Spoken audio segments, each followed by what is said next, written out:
नमस्कार. क्रांतीपत्र न्यूजमध्ये आपलं स्वागत आहे. मी संपादक जावेद खान मोलाणी. मंडळी, भारत देश जगात आपल्या स्थापत्यशैलीच्या कामासाठी ओळखला जातो. या भारतात स्थापत्यशैलीचे म्हणजेच बांधकामाचे अगणित आणि अविश्वसनीय पुरावे आपल्याला बघायला मिळतात. अगदी शक काळापासून ते शिवकाल आणि मुघल काळापर्यंत बांधकाम शैलीत आपण किती नाविन्यपूर्ण आहोत हे बघायला मिळतं. आज असाच एक स्थापत्यशैली म्हणजेच बांधकामाचा सर्वोच्च नजारा बघूया. चला मंडळी, स्वच्छ भारत मिशन अंतर्गत कुकुडवाड केंद्र समूहातील मानेवाडी येथील जिल्हा परिषद प्राथमिक शाळेत विद्यार्थ्यांच्यासाठी नवीन स्वच्छतागृह मंजुरी मिळाली. टेंडर झाले, काम सुरू झाले. आता सुरू झालेल्या कामाचा पाया इतका अप्रतिम आहे आणि याच्या कोण बांधण्या इतक्या सुंदर आणि रेखीव आहेत की हे बघून लाल किल्ला बांधणारा सुद्धा हैराण राहील. हा फोटो बघा. बरं, हे काहीच नाही, यापेक्षा सुंदर बांधकाम पुढं आहे. या संपूर्ण स्वच्छतागृहाचे जवळपास 80% काम पूर्णत्वास गेलंय. पण या कामात जितके पाहावे तितके नवल दिसत आहे. मुले आणि मुलींसाठी असलेल्या या शौचालयाचे बांधकाम आता तुम्हीच पहा.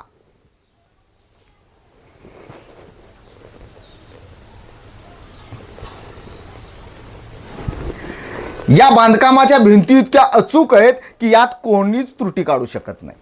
या बांधकामातील भिंतींचा अजब नमुना पहा. या भिंतीला जर मिस्त्री वापरतात तो वळुंबा लावून बघितला तर यातील अद्भुत कारिगिरी आपणास पाहायला मिळते.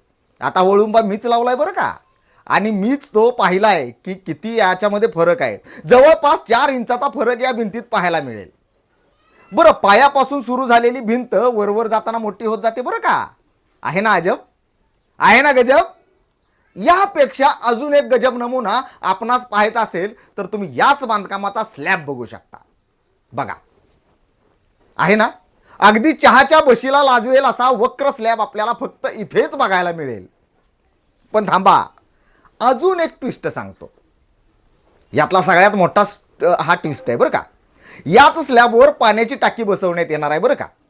एकूणच या बांधकामात इतके अजब गजब प्रकार पाहायला मिळतील की लोक ताजमहाल सुद्धा विसरून जातील.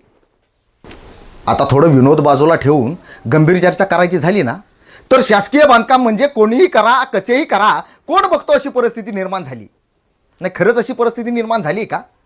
या असल्या बांधकामावर विभागातील एकाही अधिकाऱ्याचे लक्ष गेले नसावे का? स्वच्छतागृहांचा वापर लहान मुले करणार आहेत, हा त्यांच्या जीवाशी खेळ नाही का?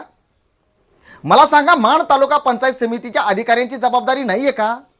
जनतेचा कर स्वरूपातील पैसा अशा प्रकारे बर्बाद होत असेल तर त्याला जबाबदार कोण?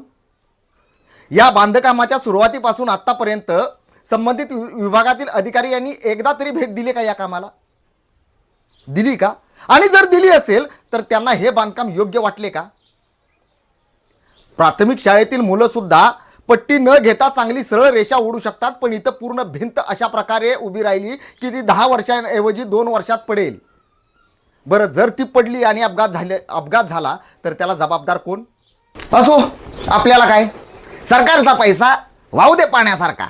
या म्हणीप्रमाणे आपण आता ही बातमी बघा, थोडा वेळ चर्चा करा, शासन प्रशासनाला 2 शिव्या द्या आणि विषय सोडून द्या.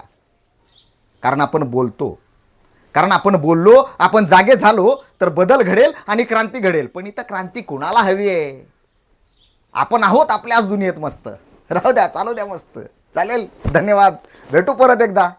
तोपर्यंत आमच्या चॅनलला एकदा सबस्क्राईब करून घ्या. आणि जर वाटलं तुम्हाला बदल घडवायचा असेल तर याविरुद्ध आवाज उठवायला शिका, बोलायला शिका. धन्यवाद.